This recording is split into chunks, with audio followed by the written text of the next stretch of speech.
The question is, how do we increase the rate of dissolving?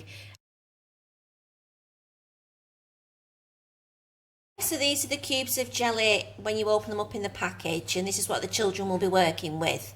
This is Poppy and Rosie. Poppy is in year 6. Rosie, give us a wave, Rosie. Rosie's in year 4, and they're going to look at the jelly and decide what they think will happen, what their prediction is, to make the jelly dissolve faster. So here's the jelly, girls.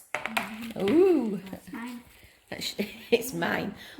Poppy, what do you think you need to do to make that jelly dissolve faster so you get your jelly in your belly as quick as you can? To use hot water. Why your hot water? Because each of the particles knock into each other. Which particles? The jelly particles and the water particles. Yeah. And when they knock into each other, they basically mix them together and makes it dissolve quicker. So why would the heat make it dissolve quicker compared to cold water? Because hot water has more energy than cold water, and the more energy, the quicker it is.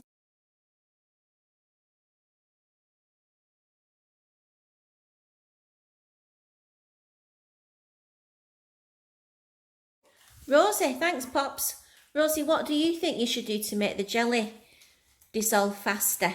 If you stir it, all the particles will mix. Like if you was in a classroom, Yeah. and there was 30 people and everybody was walking around really slow, you have a less chance of touching each other.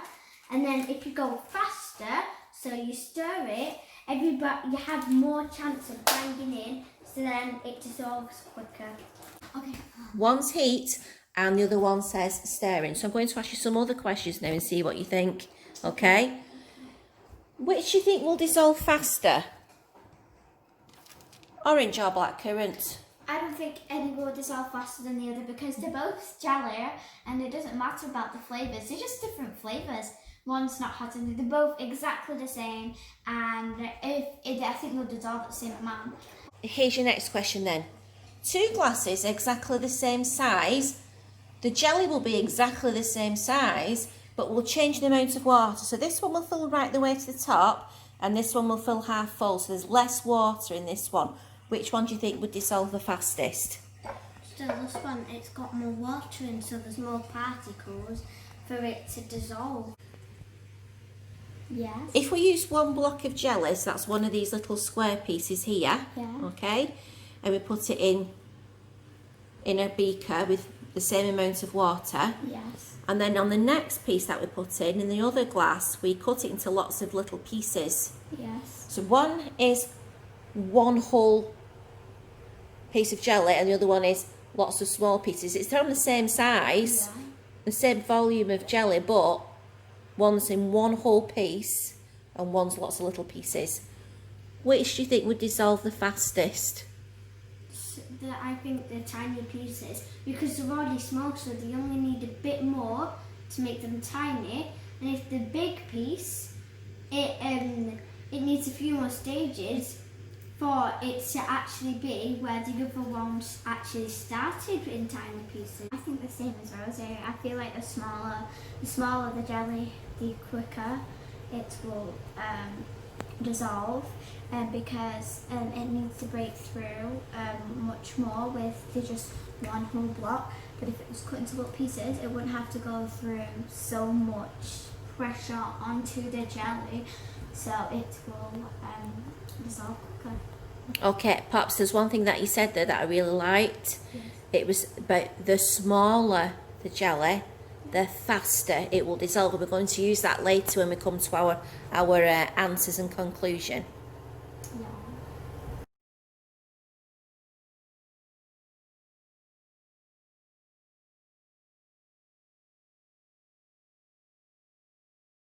They didn't come up with a misconception that I thought they may do when I talked about the different colours of jelly. So one of the misconceptions you sometimes get is that children think that the bigger the size the fruit is that the jelly's made from, so an orange, it will take longer to dissolve than the blackcurrant because it's a larger size fruit. On the contrast to that, some children think that The darker the jelly, the more time it will take to dissolve, because it's, as they would call, thicker. You can't see through it as well, so it must be harder to dissolve. There's a few things that need to be demonstrated within this practical to make sure that it works. But the point is that it doesn't matter what predictions they come up with, they are allowed as a class to try them all. So the best thing to do there is to set each table to choose one thing they want to test. So you'll have one table doing stirring, one table with hot water, and that, if you have a teaching assistant, will be where they are because you've got hot water. And then you'd have the other tables doing the rest of those as well.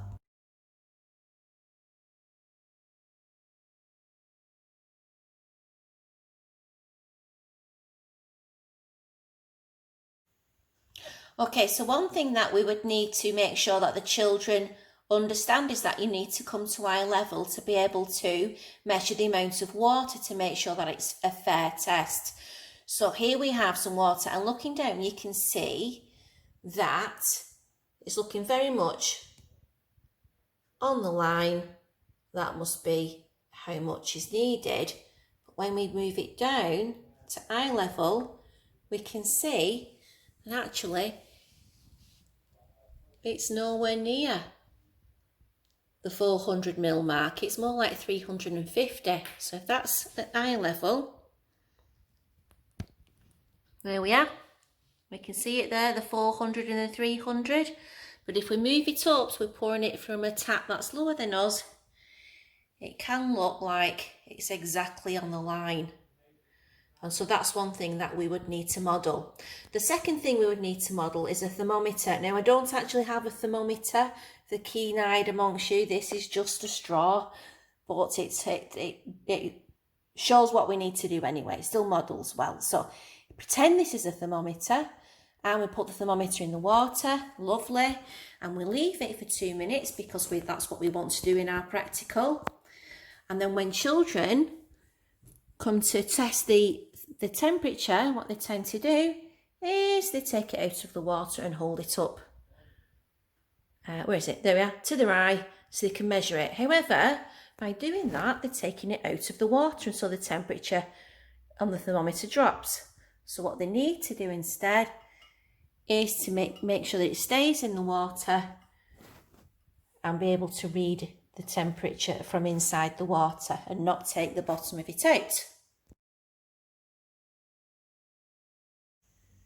Okay, so it's results time, and the girls have been really busy. We can see all the different practicals that they've been doing here, and we're going to discuss them one at a time. So Poppy, is these two in front of you? You can tell us about these, okay? So the first one is hot and cold. So what was the one thing that we changed in this practical? The temperature of the water. Okay. So this is the cold water and this is the hot water. And we have discovered that the hot water dissolves quickly and has more energy, and that the cold water has the teeniest weeniest bit and is not banging into each of the particles. So this one has so hot. So let's turn that into our science language that we used before. The hotter the water, the hotter the water, the faster the particles. The hotter the water, the faster the jelly dissolves. All right, so let's look at number 2. We're going on to Rosie. Okay, so Rosie, here we have your practical, and you've got stir and don't stir. So what's the one thing that we've changed in this practical? The one thing that we've changed is that we stirred this one, and we didn't. We just left that one. And what were the things that we kept the same? Things that we kept the same amount of water, the same cup, the same jelly. It's just that this one has been stirred. The same water temperature. And what can you see is the difference between them? Between them, this one is broke up into little tiny pieces, and that one is still a big block. So the faster or more we stir the water, so the more it dissolves. The more it dissolves. Okay, the more it dissolves, the faster it dissolves, because they'll both eventually dissolve, won't they? Yeah. Okay, back to Poppy. Hello. All right. So this next practical, we have one large cube, lots of small cubes. And what was the answer to that one, Poppy? The small cubes. Hello. The small cubes what? dissolve quicker. So the smaller The jelly cube is, the quicker they dissolve. the quicker it dissolves. Thank you. And back to Rosie. No. So here we have an orange and a black currant. So that's the only thing we've changed in these, isn't it, Rosie? So what can you say about these? I think, if I look at it, they both look the same amount. And we've just left them alone. And they actually look kind of smaller than that. I feel like the black currant has dissolved more. Yeah. I kind of think that as But well. when I look down, both of them are the same amount because they're both they're both jelly. They're just different flavors. I know. Okay. I think they look about the same, to be honest. Yeah, same. So what we can say there is the colour of the jelly doesn't make a difference to how fast the jelly dissolves. Only Is that makes right? a difference to the colour, which makes them more beautiful, whether or not. Oh, it depends on the colour you like the best, and she sneaks over the red one. I like this one too. Okay, thanks, girls. So what we can see from that practical, thanks to Poppy and Rosie, is that they did try 4 different ways of dissolving the jelly, and there was 3 that worked and 1 that didn't. So 3 of the predictions were correct, but the one about the colour didn't make a difference. Now, if all your children in your class did 1 practical and they all looked at dissolving using hot or cold water, then they've learned one thing, that hot water dissolves faster than cold. But they've missed out on the fact that stirring dissolves water faster than not stirring. They've missed out on maybe the volume of water. Now that can change, the size of the container, the colour of the gel. There's so many factors that they could, so many variables they could change that would make a difference to how the jelly dissolves. So thinking about your class, if you had one table that looked at the colour of the jelly and had made that prediction, have they not learned about dissolving because theirs didn't work? Well, they have learned, haven't they? One, they've learned that in terms of working scientifically, they know about variables, what to keep the same, and about controls, what to keep the same, and variables, what to change, that you only change 1 variable at a time.